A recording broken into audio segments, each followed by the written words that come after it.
All right, MPA Nation, here is the second video, which is going to be longer. So brace yourself. The good news is once you watch the previous one, which you've watched, yay, and this one, yay, then you don't ever have to watch it again unless I'm going to make significant changes in the time you're here, which I sincerely doubt. So this is meant to save time where you don't have to listen to this stuff at the beginning of every class or in a syllabus video. So it's worth it. It's a lot more efficient this way. So I'm going to go over policies and procedures, universal to my classes, some boilerplate stuff from the university, some standard operating procedures, and some expectations. And again, you need to know this to increase your odds of success in my class. So, correspondence. A couple things you need to know.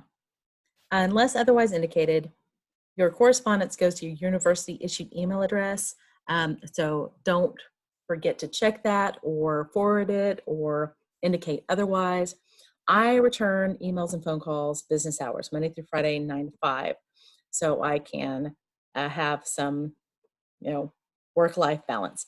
And waiting till Saturday or Sunday to look at content, if it's an online class, the problem is, guys, you might not have a chance to get your question answered before it's too late. So I would suggest allowing enough time before something is due. And I ask for 2 business days by email, 1 business day by phone. And then you will be able to get an answer from me that you need. And please also allow time for an answer before you follow up with me. Did you get my email? Did you get my email? That doesn't make me email any quicker. It's probably because I have a backlog because I have more than one class. If there's not a response within the time frames I've given, it's possible that the message was missed, maybe accidentally deleted, and you should try another mode of communication, but please give enough time. Messages, if they're sent within Canvas, sometimes they're not forwarded to email. I do my best to check Canvas, but please don't forget to check it yourself. Also, it's best not to waste our collective time emailing questions that are already on or belong on the course Q&A board, which I'll talk about. It's because I can answer there just as quickly, and your colleagues might even be able to answer you faster. I get an email when anything goes on the course Q&A board. So you're not having a direct line getting to me any quicker by emailing. All you're doing is keeping the answer from being where it would be for the next student to find it, where maybe that next student is going to be you. And also what it does is there's so many questions that only I can answer and that they have to be answered privately. So grades are an example of that. That I don't have time to answer questions that are already answered in the syllabus, your APA manual, the university website. So I'm going to direct you back to those sources. If the question's already been answered, I'm going to tell you where to look for it rather than answering it again. So make sure that you do your due diligence to find an answer for yourself, to post it on the course Q&A board where it's less likely to be missed also. If you send me an email, stuff can perhaps happen. If it's on the course Q&A board, I check that regularly. So that's what's important to know with correspondence. Please also remember, email etiquette goes a long way. Greeting is important. Obviously, the person that receives your email knows it's from you. But I have had entire conversations where someone has been meaning to email someone else and emailed me, and we spent a long time figuring out, So please put, the person you're speaking to, me, what class you're in, because I don't necessarily know. And a little politeness goes a long way. A request versus an order. Asking a question about something rather than accusing. These are important things to remember. Also, email like the world is watching. That's a good thing because things get forwarded and passed around and screenshot, and it's always good to be careful with your email. So, fun with Canvas. Every course has a Canvas site. Whether exclusively online, traditional, hybrid, doesn't matter. Every course has a Canvas site. And with the exception of exams and certain quizzes, in my traditional face-to-face courses, just about every assignment will be submitted by a Canvas. This is because It helps me keep track of it. It helps me mark it up. And I don't trust myself with paper. I would spill coffee on that, and you know it. So every assignment has to be submitted via Canvas, not emailed to me, only via Canvas, and that helps me keep track of it. All grades are communicated in Canvas. You will be alerted when it occurs. If there is no grade, it's not been graded yet. So emailing me saying, hey, did you get this? You'll know whether or not I got it because there will be a 0 or another grade posted there. So asking if it's been graded yet doesn't necessarily help me grade it any faster. Just know that there's grades, you will be alerted. All announcements are posted through Canvas. Every course will have a course question and answer discussion board that I mentioned in the correspondence for general questions, and a class lounge for whatever you may want to share with your classmates. Keep it safe for work. And I invite you to use those. There's no talk of grades on Canvas for any reason. It's a violation of FERPA, the Federal Education Rights and Privacy Act. I can't respond there. It's just not appropriate. But other than grades, I'd love for you to use these resources for efficiency's sake. I'm alerted when a question is posted. I'm less likely to miss it. And it's better asked on course Q&A. And that way your colleagues can have an answer to it as well. It's just a time saver. Now, technical difficulties. I'm learning new online tools myself. I'm not the go-to for answers when you have a Canvas problem or a problem with components that I use in it, like Flipgrid, which I'll talk about here in a moment. I don't know the software. I don't know your operating system. I don't know that stuff. I believe you when you tell me something has gone wrong. Like, you submitted something and it's not there, or a grade's not showing up.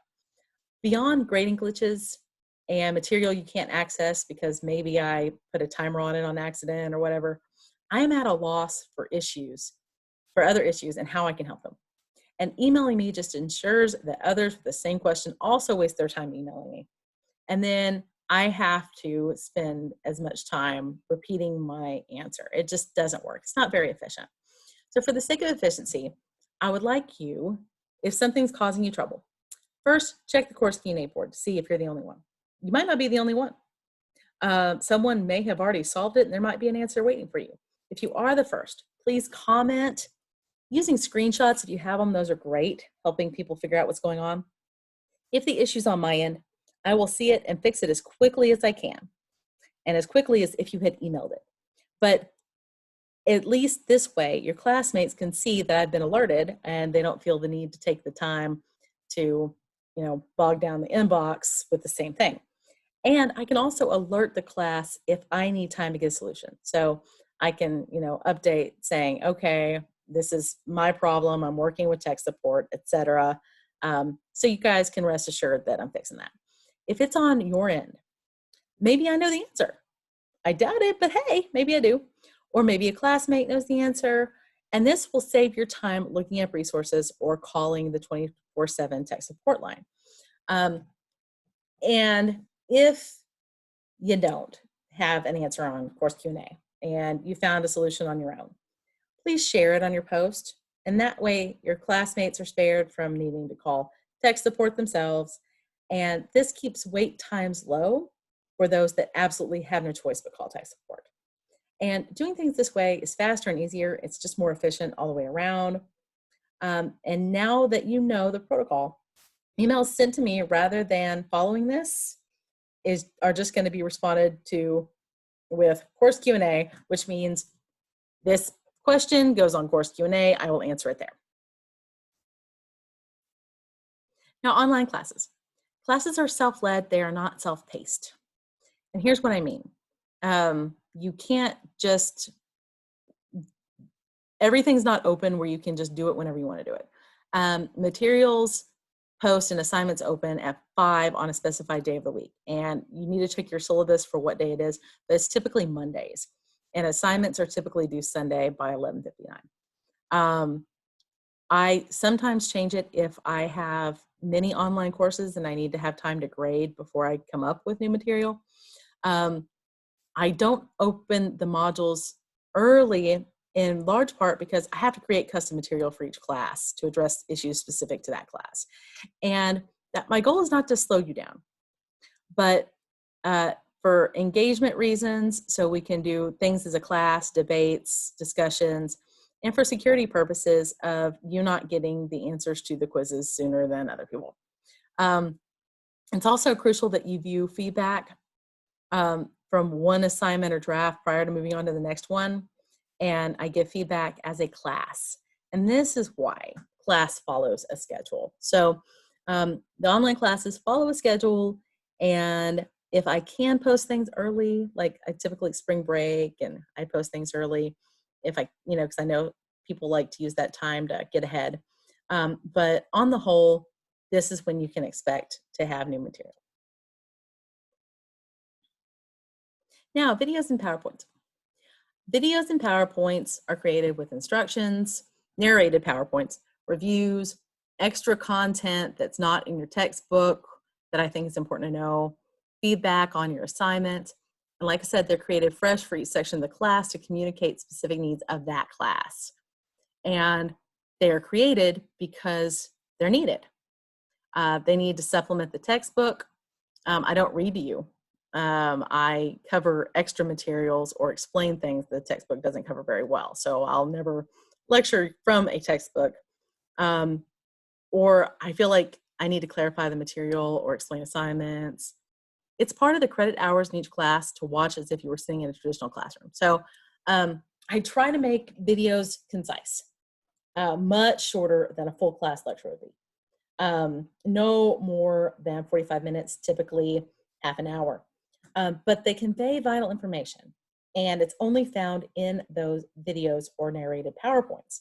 And so you need to watch those with sound, not just, scroll through and look at the outline, but actually listen to it if you want to do well in the course. It's the same thing as expecting to not ever attend class and a traditional class and do well. That's not going to happen. You're not going to be able to do well if you don't fulfill that aspect of the class. If it's clear the videos were not watched, that plays into decisions to offer placeholder grades and extra help to those who need it. And here's what I mean. I expect you to be able to do a good job because you have taken the time to learn what is expected. If you don't do a good job and you miss the mark because you didn't watch the video, it's kind of hard for me to reward that by giving a placeholder grade. So if it's really apparent to me that you didn't do what you were supposed to do, that does affect your ability to get a placeholder grade. So keep that in mind. I expect you each have the ability to determine if you need help and will reach out to me if there's anything that needs to be clarified.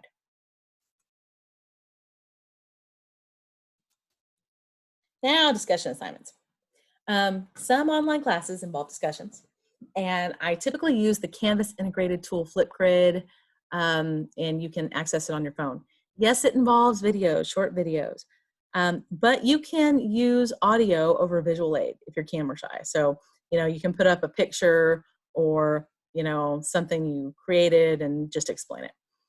Discussions are designed for engagement and camaraderie, to challenge perceptions, promote critical thinking. Formats often include team debates because those are really good about getting you guys to know each other, and they're incredibly engaging. Since a post where someone just does a video, but they don't actually engage with someone else, so they don't, question someone else's post or respond to questions, that's not a discussion, y'all. That's a monologue. It does not fulfill this purpose, so it's awarded no credit. And here's how grades are determined: by relevance and originality of the post. Relevance and originality means that you stayed on topic and you had something new to bring to the table. You just didn't aim in someone else's post prior. And then engagement. And engagement is replying to one post and responding to one question asked as a reply to your post. You've got to fulfill the 3 parts of discussion that are possible before it closes on Sunday, meaning it's best to engage no later than Saturday. And here's why. If you don't participate until Sunday, you run the risk that no one will be around to engage with you. And that's half your grade. If no one replies or responds to a question because it was asked too late, it does not fulfill its purpose for credit. There's still hope that someone else is engaging late that you can have a discussion with, but it's really better not to wait. And I give specific instructions for the discussion assignments as they appear in class. Now, quizzes. Quizzes will always be reviewed and graded with sufficient time to study. And so I will post the answers in a review so you can use them for your exams, because these questions are the ones on the exams. When the quizzes are objective, meaning multiple choice, true, false, matching, they are timed. They are timed because it's not your ability to look stuff up. I want you to actually, engage in the material, try to remember it. If you're looking things up, you never remember it. If you actually try to, it's kind of like that phone number that you always look up instead of ever trying to remember it, and you never do. This is why those quizzes are timed. It does not assess your knowledge of something if you can look it up. It assesses it if you know it or not. Some classes just don't allow for objective formatting of the quizzes. They have to be short answers and essay responses. And if your class is one of those that has short answer quiz questions, when your quiz answers are typed out in short answer form, and they're supposed to be found in the textbook. So I ask you, look in the chapter for whatever it is. Just the page number is required from the text as a citation. You have to put a citation. You've got to give me a page number.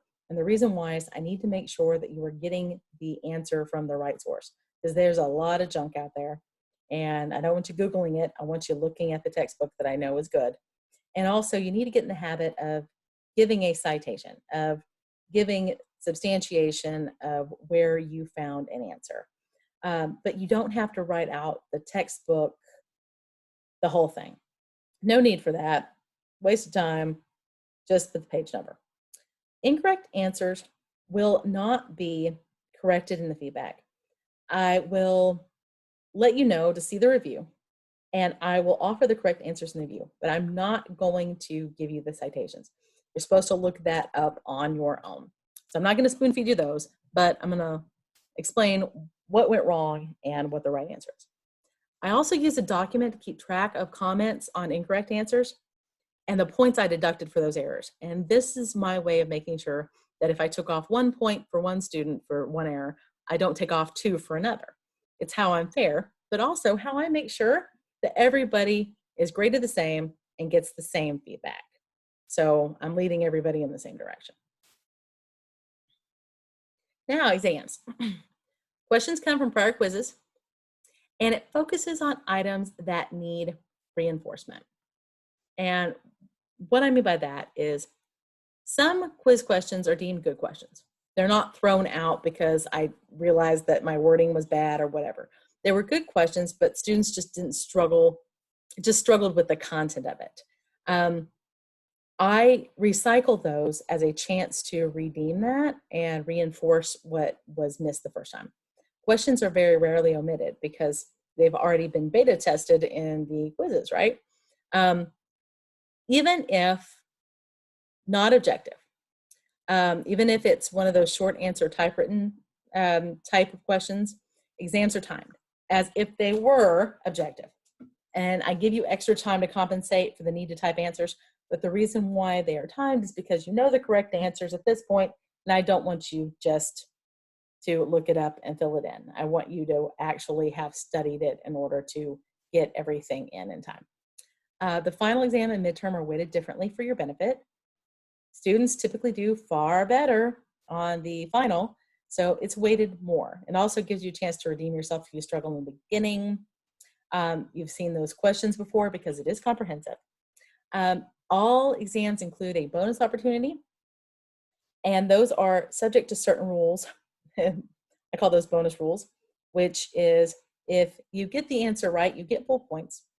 If you get the answer right and you say something amusing or funny in the way you answer it that makes grading a little less boring for me, then you get more points for making my day happier. And if you get the answer wrong, but you're still funny, I'll still throw a point your way. So there's really nothing to lose, and we get a good laugh out of it as a class. And then I have a palate cleanser freebie, which is where you just get the taste of the exam out of your mouth by telling a joke, writing song lyrics, whatever it is you want to do, and I just throw some points in your direction. Again, with exams, a document is used to keep track of comments and incorrect answers and points deducted for those short answer questions, for the same reasons why I use it with a quiz.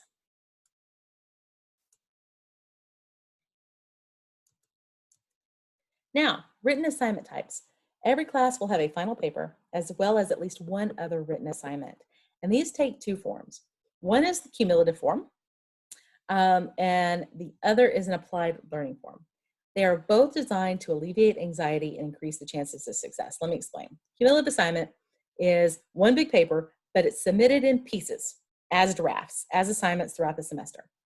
And this is to keep you on track, teach a process, while trying to ease the burden at the end of the semester, so you don't have one big paper at the end.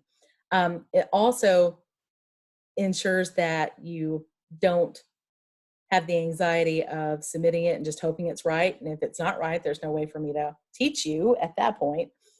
So it gives a chance to actually get this content mastered. And because you've had so many chances to make it the best possible product, your grade is a lot higher. So that's the cumulative assignment. I use this in stats class, research methods class, and org behavior class. But then I also have applied learning paper, and that is where you are interviewing, perhaps, someone from HR as an example for the HR management class, or you are observing a public meeting and looking at the intergovernmental aspects of it.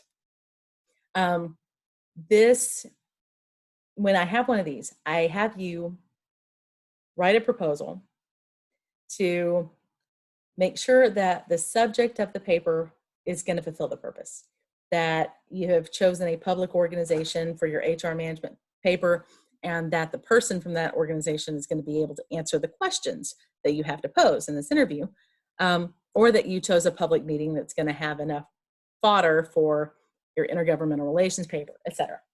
The proposals make sure it's kind of like an insurance policy, that that if you get it a green light, that you've got a good topic and you should be able to get a good grade. It also inspires a commitment from others if you need it, like with a interview paper. By having a proposal that's approved, it's harder for someone to flake out on you because they've committed to it. And it also encourages you to get started sufficiently in advance on these things, because you have the luxury of waiting to the last minute to write papers when it's just you, but when it's someone you need to interview, not so much. Once a proposal is accepted, there are no changes without approval. I don't want you, if something happens with your original plan, to go a different direction and that direction not work. Every written assignment, final papers, and the related components will be explained and will require a template. So I will explain that in the syllabus video for each class. Now, templates. Templates have multiple purposes, and they serve your benefit and mine. It is not some control freakery thing where I want something a certain way, and this is how I want it. The template prepares you for the future in that this is how reports are written. This is how grant proposals are written. And if you don't follow the directions and just put the information where it's supposed to go, you don't succeed. And so this is a way to train you to succeed. It makes your paper easier because you don't have to figure out, what do I have to include here? Where do I need to put it? It ensures fair grading because I can look specifically for things in certain areas and give points if it's there. and not give points if it's not there. And because it's subjective, it's not my subjective opinion, it's whether it's present or absent, you can use it as a checklist to kind of grade yourself. Do I have everything in this section? Or do I not have everything? What do I need to add? Templates, by the way, do not require additional formatting. The black text does not get altered. Those are your subheads, your title, things like that. The red text is what you replace with your own words. The red text is, it's not because Jesus said it, it's because I wanted to draw your attention to it. The red text is exactly what the purpose of that section is and what material goes in that section. Any sections not required for an assignment, like the cumulative assignments, they need to be deleted because otherwise they interfere with the plagiarism checker. So I suggest that you fill it in, save it as draft whatever it is, delete the red stuff, save it, and then submit that. And that way you still have the full template, but you have deleted the red. If the template is not used in its entirety for the assignment, that assignment is rejected. So thinking that you can just cut and paste parts of the template on the page, no. I need the whole thing because even if we don't get to those other areas, you still need to have your bibliography at the end, you still need to have your title page, etc. So templates are important. If you don't use it, your paper is rejected. And if you don't use the template for a grant proposal, if you don't use the right font size, they'll even take a ruler and look at the margins. They're looking for any reason to reject your submission so they don't have to assess it.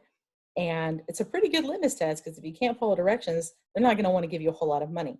So this is kind of training you in that regard. The template serves a purpose. Make sure you use it. If you don't use it, your paper will not be graded. Now, citation standards. All righty. Academic papers offer objective facts. They don't ask rhetorical questions. They don't, ponder the deeper mysteries of the universe. They don't list unverified claims or opinion. Those are not research. An academic paper offers a fact, and for every fact, there should be a source to back up that fact. Content without proper attribution to the source material, covered in APA style, in text in the bibliography, will not be given credit. So if you do not back up what facts you give with sources and it is not in the text and in the bibliography, every citation has a buddy, you cannot give credit for that. So any fact statement, positive statement, must have a source. And those sources must be scholarly and credible. Scholarly sources, peer-reviewed journal articles, government reports, not websites, not blogs. Statements of opinion, normative statements, must be limited and worded appropriately. They cannot be worded as fact. Statements that are invalid by nature are penalized. Invalid statements are those that make claims that are not and cannot be supported. Claims about what will or will not happen, you cannot make a factual statement about the future. You don't know the future. When you use a superlative like never, only, always, everyone, those are most likely to be wrong. My joke is always wrong.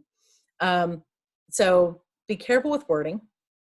If you do not use consistent or complete citations, there is a 10-point off the top APA penalty.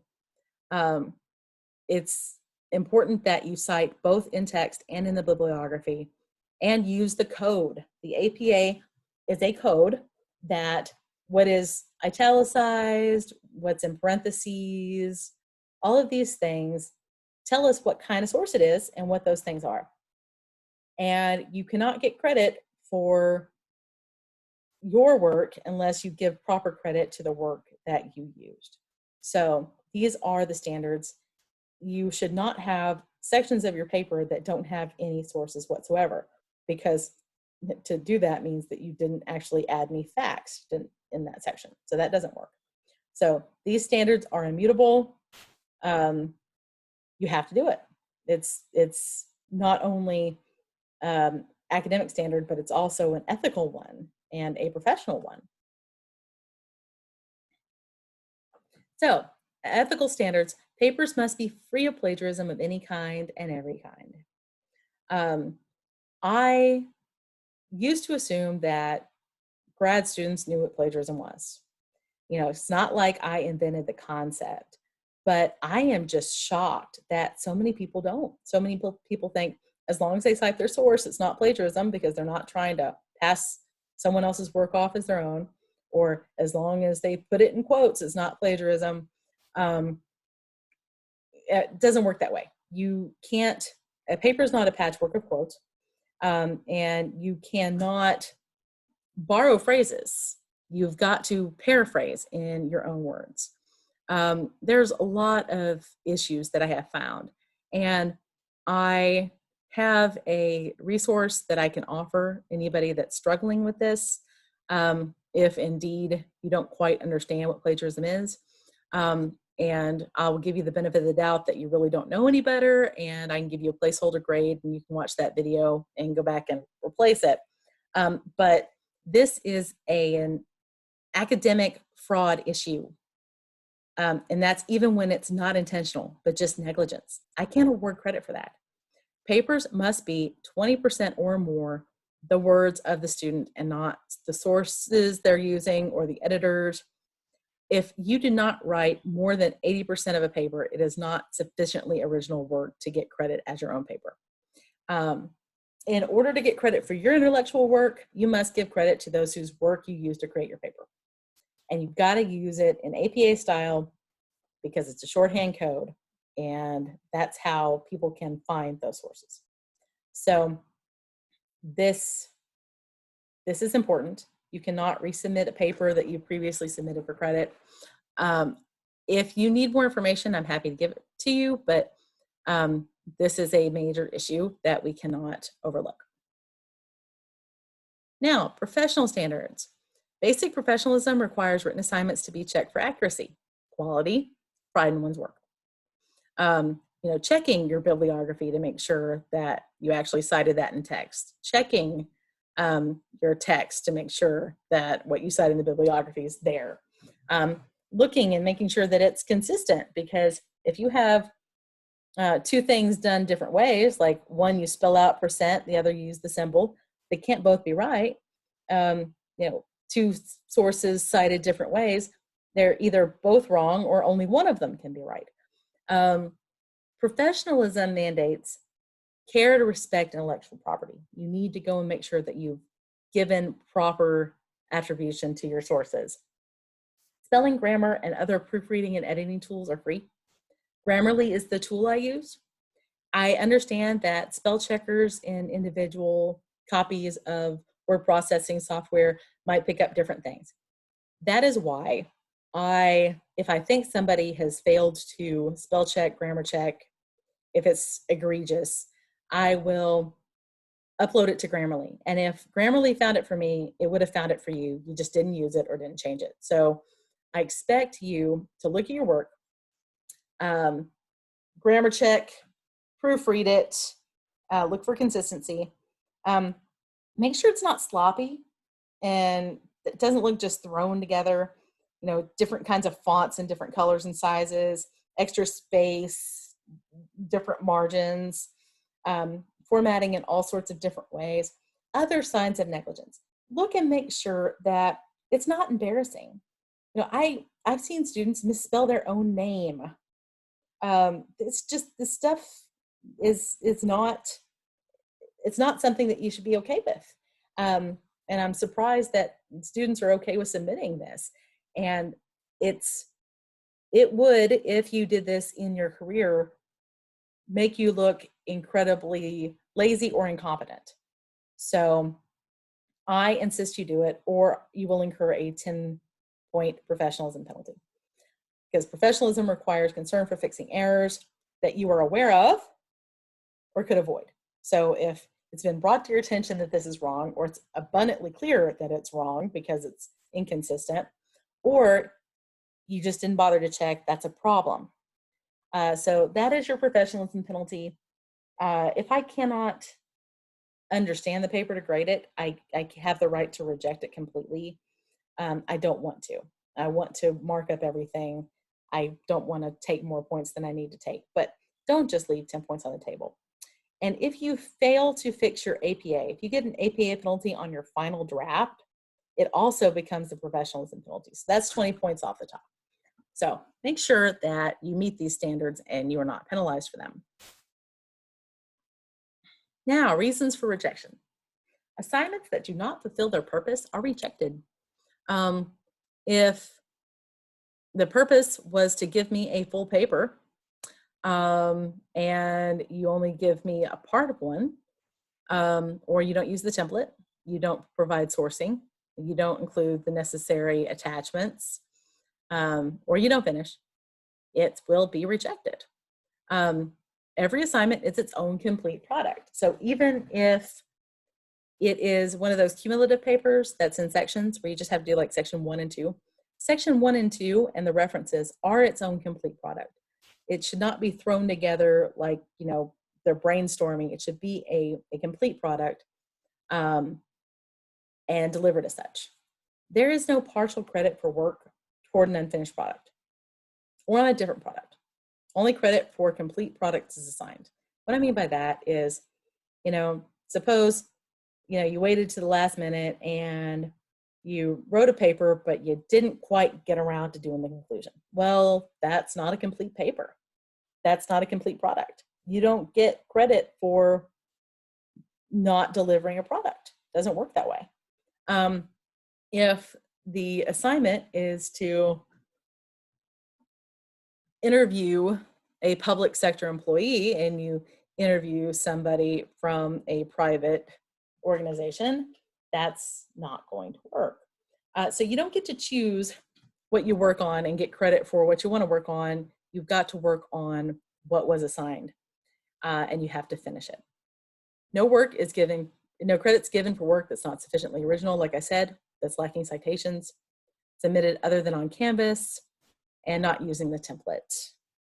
A rejected paper is a 1. And I will give you reasons for why it was rejected. I will tell you, okay, it's rejected because it was incomplete, too plagiarized, etc. I will not mark it up if it was not worth your effort to finish, to, you know, meet basic standards. It's not worth my effort to go through and mark it up. Typically, I want to give you as much feedback as possible so you have a chance to redeem yourself later, but it's, you know, you give me something like that, I don't really have a whole lot I can say back to you. So that's on you. No placeholder grades are allowed for negligence, period. Placeholder grades exist for people that put in a good faith effort and they just missed the boat somewhere. It is not a chance to make up something that you didn't do the first time. Didn't do right, maybe, but not didn't do. Now, let's talk a little bit more about written assignment grading. Point values typically follow the template sections and are offered for each assignment. So newer sections are weighted higher than older ones because I'm trying to focus on, you know, that new material. So if it's a cumulative paper and there's 10 sections and we're on draft 2 and we're now have section 4, section 4 is going to be weighted more, and then they gradually go down. So you should know good faith attempts, like I said, that miss the mark somehow, are given an 80 as a placeholder. I will tell you it's a placeholder, and I will mark it up extensively so you can fix what's going on and that grade can be replaced. Assignments, y'all, they're only graded once. A placeholder is not a do-over. It's not a resubmission. So if you get a placeholder, it doesn't mean go back and resubmit that draft. It means make changes to those sections and then turn in the updated draft with the new sections from the next one. I don't have time to grade papers multiple times. All I can do is when you submit your next draft, use those values from the last assignment to grade it and make sure that you don't get a bad grade, because I don't want you to. So don't submit something and then wait around for me to grade it before submitting the next draft. That's not how it works. What you do is you make the corrections and you move on and you show that you have made those corrections in your next draft submission. If you don't make the corrections, that placeholder grade becomes a 1. So you really want to make those corrections. Penalties, they can't be made up. If you've got a professionalism penalty or an APA penalty, even if you have a placeholder grade, you forfeited those points. That was negligence. You don't get a second chance to do it right because it was possible to do it right the first time. It wasn't that you made a mistake, it was that you didn't try.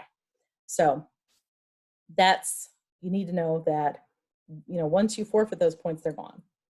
Notes on papers where I mark an FYI. So I just say FYI this issue, FYI that issue. You're supposed to fix that in the entire paper and the future drafts. Not each instance will be marked. So if I mark, for example, here's a common one, numbers in APA, because you type the number 1 when you should spell it out. I'm not going to go through and mark every instance of that error, because if it was wrong once, obviously it's wrong later. It's up to you to learn what the principle is, numbers in APA, and go through and fix it yourself every time it exists. FYIs become penalties if not addressed in the entire document in the next draft. And these penalties increase with each offense. So if you just go back and you fix the 1 or 2 places I mentioned it, there will be penalties those places where it isn't fixed. If that keeps going, those penalties go up. And because the point values typically go down in older sections, it can eat up all of the value for that section. So FYIs, pay attention to them. Just because you're not penalized doesn't mean that it's not wrong. It means that I don't want to penalize you for something that you can't know is wrong, but now that you know better, I expect you to do better. Final papers are graded with fresh eyes. No FYI penalties. I just, look at it completely brand new. But there is potential for double damage, because if you do not fix your APA penalty, it turns into a professionalism penalty, and that's 20 points off the top. So that's how your written assignments are graded. Now, presentations. In traditional classes and certain online classes like Capstone, there will be presentations that cover your final papers. And I do this for several reasons. Presentations are a vital skill. This way you can share your work, so the class benefits from it. It gives you additional credit for work you've already done, because you've already written the paper. All you're doing is presenting on it. So if you can get 10% of your grade for just presenting on it, hey, that's a nice way to get some extra points. And it also lets me give you some last minute feedback on papers, so you can get the highest possible grade. You have a chance to change them. Presentations will have a rubric, and it typically follows the template. And it also includes an assessment of skills and professionalism. So, I look at, did you read to us? Did you actually interact with the audience? Were you dressed appropriately? There's a Q&A that typically follows. And grades are determined by what content was covered and poised preparation. There is a strict time limit. If you don't cover the content in the time limit, you don't get credit for that content. So preparation and visual aids are absolutely vital. If you have a presentation in your class, I will be giving you the rubric and explaining this in more detail. So late work, makeup work, and rounding. Typically, no. Here's why. The possibility depends on the nature of the assignment. Discussions are a group activity. They require a group. You can't do that late on your own. Once that train's left the station, that ship has sailed, every other cliche you can think of. Exams and quizzes need to be taken at the same time, so I can give reviews on what was wrong, and it's fair because I don't want the answers being out there for you to possibly get. So these are why, some assignments just are not possible to be done as late work or makeup work. Extensions mean something's not late, if granted. So if you need an extension, let me know, but you need to ask me before, because once that due date has passed, that ship has sailed again. So if you need extra time, ask me, and I can see what I can do. Lowest grades are often dropped to compensate for the fact that, people might miss something. Bonus opportunities are also extended, and those help compensate for things that you may miss. I do not drop lowest grades on cumulative paper assignments because I don't want to give you an incentive to get behind, but I do drop lowest grades on things like discussions and quizzes. Standards mean that there's strict criteria for rounding. Because there's opportunities for bonus points, I feel like that has already been taken into consideration. But some classes, I offer an insurance assignment, which means that you have the chance to preemptively earn 3 points. And that way you can, if you get within a 3-point margin, you can have earned those points. So it's not just rounding, it's giving you points that you've earned.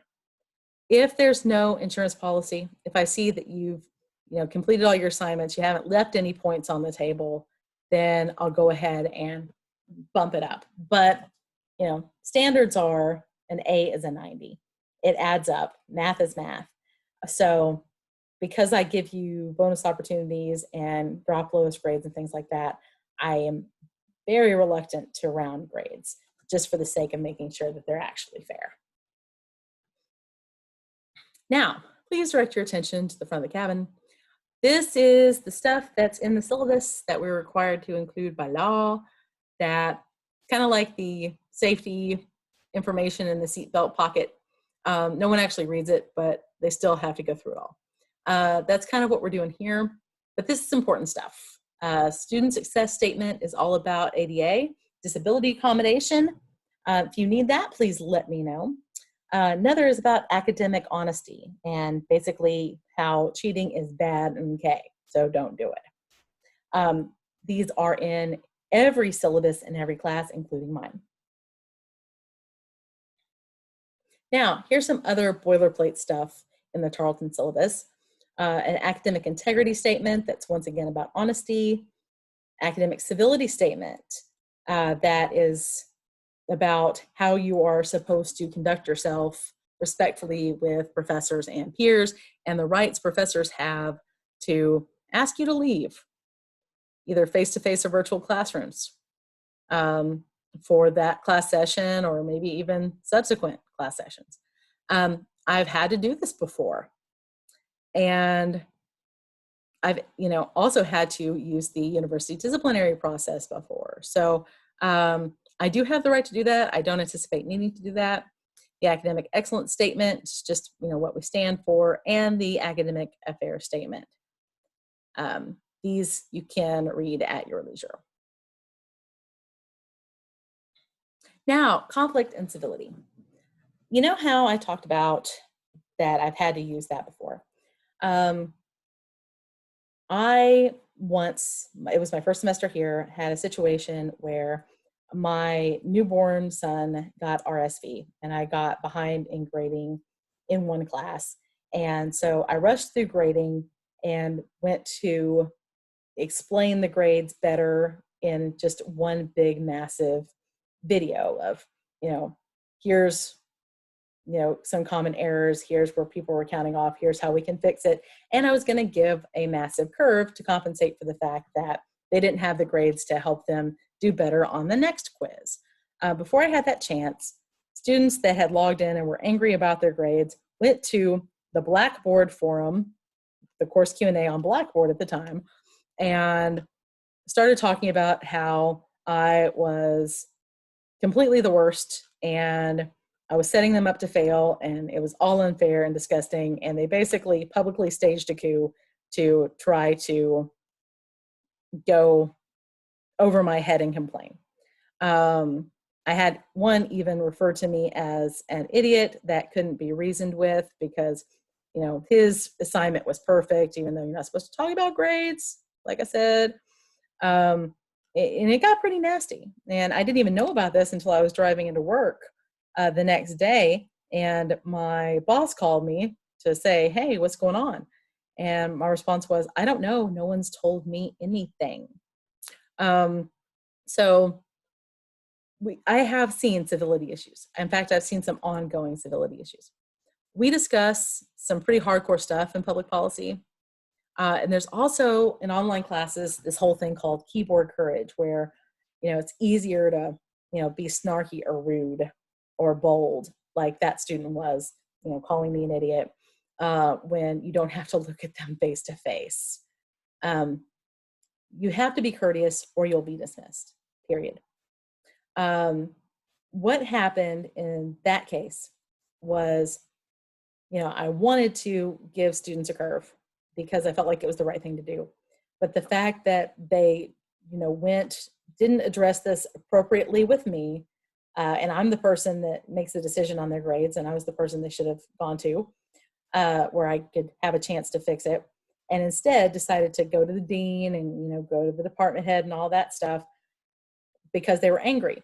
I was worried that, giving them the curve that I planned to give them would be reinforcing some very, very bad behavior that lets them think that they can get their way by doing this, that, somehow this is an appropriate way to deal with things that is not going to bite them when they try to do it in their career. Because if you do that in your career, you're going to get people who are retaliating against you, get angry. They're certainly not going to want to promote you. It's bullying when you go over someone's head to try to have someone make them do what you want. And I did let this student back in my class, and this student spent the rest of their time in this program doing everything they could to vindicate their statement that I was an idiot. Any typo that they could point out, any honest mistakes I made.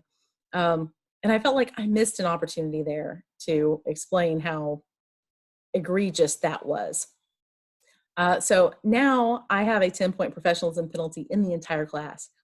If you do something that's pretty bad and pretty flagrant violation of basic civility standards, like name calling or dealing with conflict inappropriately, there can be 10 points taken off of your final grade.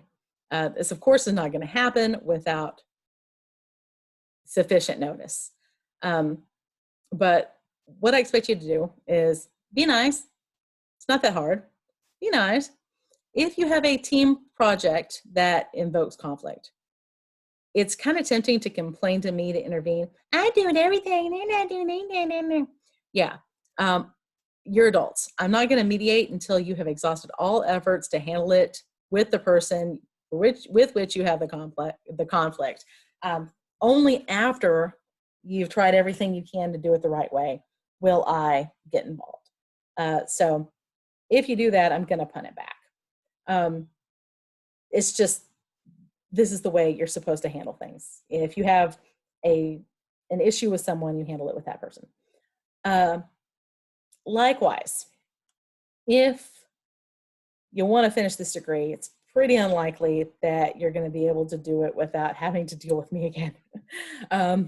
And it was really hard to maintain a cordial relationship. I mean, I would never retaliate. I don't want anything bad for anyone. But it was kind of awkward for those students that, tried to burn me at the stake to try to keep a cordial relationship with me, especially when they were, asking for extensions and things like that. And it didn't make for a very pleasant environment. So if you attack someone in an email, or, you're caught, bashing them behind their back, or, you go over their head or whatever, it's not going to foster a very good relationship with that person. And that will probably hurt you when you do it, if you do it in your career. I would never retaliate. You're free to talk to whoever you want to talk to, but I won't do something unless you ask me. You want something from me, you have to ask me. If it's possible for me to give you what you want, I'll do it. I want to do it. I'm happy to do it. I can't read your mind. You have to ask me. Um, but that's the only way it's going to happen.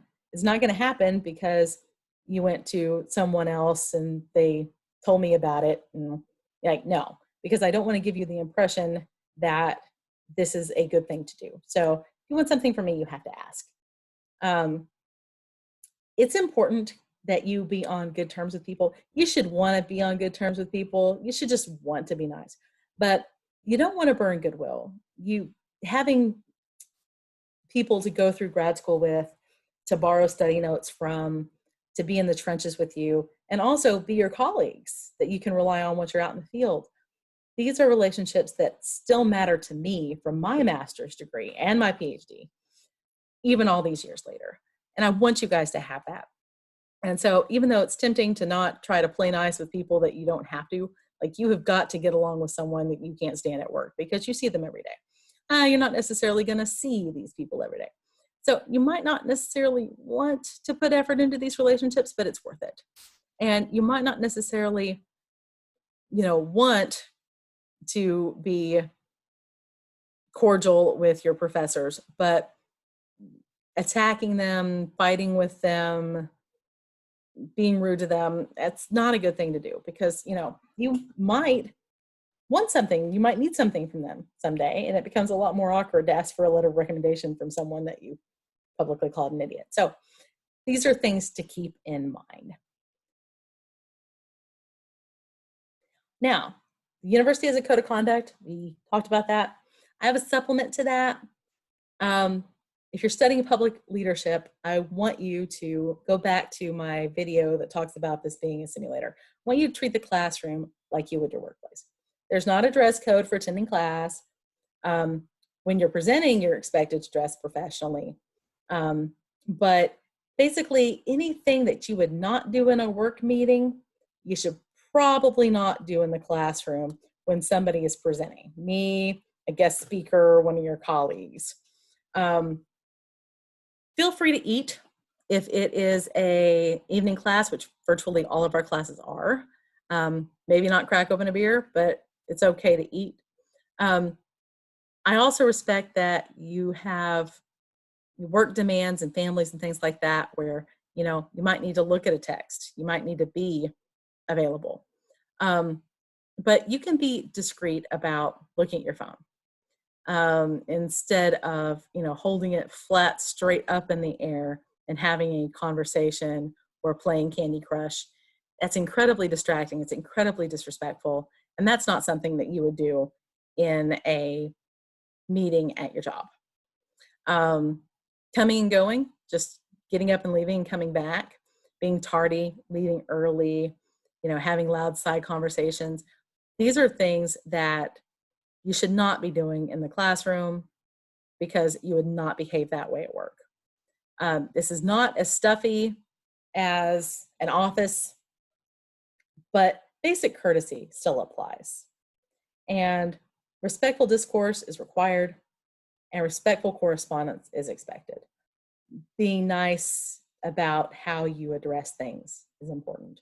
If you, are convinced that you've been graded incorrectly and, you're wrong and, how dare you? Instead of, I'm curious about, I think that this may be wrong. It's all about how you word things. So your code of conduct should be professional at all times. Now, here's some general assumptions I have. I assume that you guys are smart, you have degrees, you're educated. So you have the capability and wherewithal to find answers in the resources that are provided to you. So you can find it yourself. When I taught undergrads at the University of Michigan, I had a student email asking if they could come visit me during office hours. And I said, sure. And then the next email was, okay, where's your office? I'm thinking, where can you find that information? In the signature below the email, in the syllabus, on the university website. I didn't answer. Because it took more effort for them to type that question that would have been for them to just look it up. You guys are capable of getting answers that are in the syllabus. You're capable of looking up these basic things, knowing where to look. You can Google things for yourself. So I believe that you can handle a lot of things on your own that undergraduates pretty much don't feel like they need to. But I also believe that you're humble enough to have the initiative and responsibility for your own education to reach out and ask for extra help or clarification when you need it. I assume that if you don't understand something, if something is confusing, that you will go to the course Q&A board and ask. That you'll send me an email if you don't understand a grade. I believe you're capable of determining on your own whether or not you need extra help, whether or not you need an extension, whether or not you need some coaching. If you see the videos, reviews, and notes, and you think, okay, no, I got it, then you got it. If you don't have it, you're the one that's capable of making that assumption. I'm not going to offer anything. I'm just going to assume that you're confident about your progress unless you tell me otherwise. So I'm not going to intervene. I'm not going to check on you. I trust that I will help you in any way I can if you just tell me what it is. But if you miss class, I don't check on you as if this is elementary school. I trust you to take responsibility for your own education. And I believe that that I do want to help you. I want you to allow me the chance to help you. There are students that, I really worry about, and I want to email and say, hey, what's going on?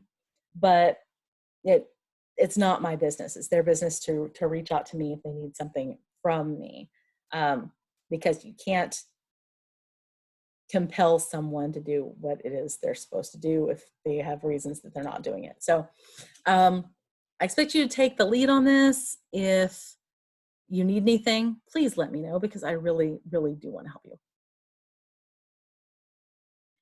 And overall expectations. The more you know, the more that's expected of you. Anything shared with the class is assumed to be accessible to you, unless you say otherwise. So if I tell the class that there's a problem with some sort of, source that's being used incorrectly, something like that. If I shared it with the class in a video, I'm assuming that you know it now, that you've seen it. Anything communicated is expected to be applied to your work, even if it wasn't noted personally on your paper. Even if I didn't point it out on your paper, it's still been pointed out to you in the videos. So I expect you to know better when you are applying that to the next written assignment. I believe that students have different strengths, challenges, circumstances, but I think that we have equal opportunity to do our due diligence and follow directions and show concern for creating quality work. So I don't see how any individual student can have an excuse for not following directions or spell checking or using the template or checking their APA. You're expected to put in the effort needed to succeed. If you somehow miss something that I covered in class, I'm happy to clarify on the course Q&A board, but expecting me to point directly to certain instructions, go back to the video, give you a minute mark, give you a slide number, that's not going to happen. I'm not going to spoon feed this to you. That's not reinforcing any sort of habits that I think are going to be good for your career. So you're expected to put in the effort. But if you put in the effort, and I can see that you're putting in the effort, I believe that it's almost impossible for you, with your capabilities, not to succeed. So it's really entirely up to you. So I threw a lot at you, but this is meant to save time in the long run. You're going to be compensated with a quiz grade this first week for this. So that way it's compensating you for your time. And don't forget to watch the syllabus video. and complete the short quiz that demonstrates that you watched all the videos. The syllabus quiz questions come from both the video and the written syllabus. And the reason why is because I wanted to be able to explain things thoroughly. And, you know, we have 3 hours of credit hours set aside the first week of class. So it's accounted for in your time. Nothing else is due this week except for typically introducing yourselves. If you have questions about these policies and procedures, I'm happy to answer those. Please put them on the course Q&A board. Fortunately, you're not ever going to have to watch this again unless something significant changes. So I know it was lengthy, but save time in the long run. I do aim for continuous improvement. So I don't wait for course evaluations. If you've got a question on why something is done a certain way, why it's necessary, worthwhile, or you have an idea for a better way, I'm eager to hear it. Please let me know. If I'm doing something that's completely backfiring, if I'm trying to make life easier and instead I'm making it harder, please let me know so I can change that. So in conclusion, you guys are already educated adults, most with careers and families. You got a lot going on. I care about you. I want you to have all that I and an NPA can offer, but I need you to let me know if there's anything I can do for you. And trust that everything I do is designed for your own good, and anything that I can do to help further, please ask, because I'm happy to do that. Welcome to class and have a wonderful semester.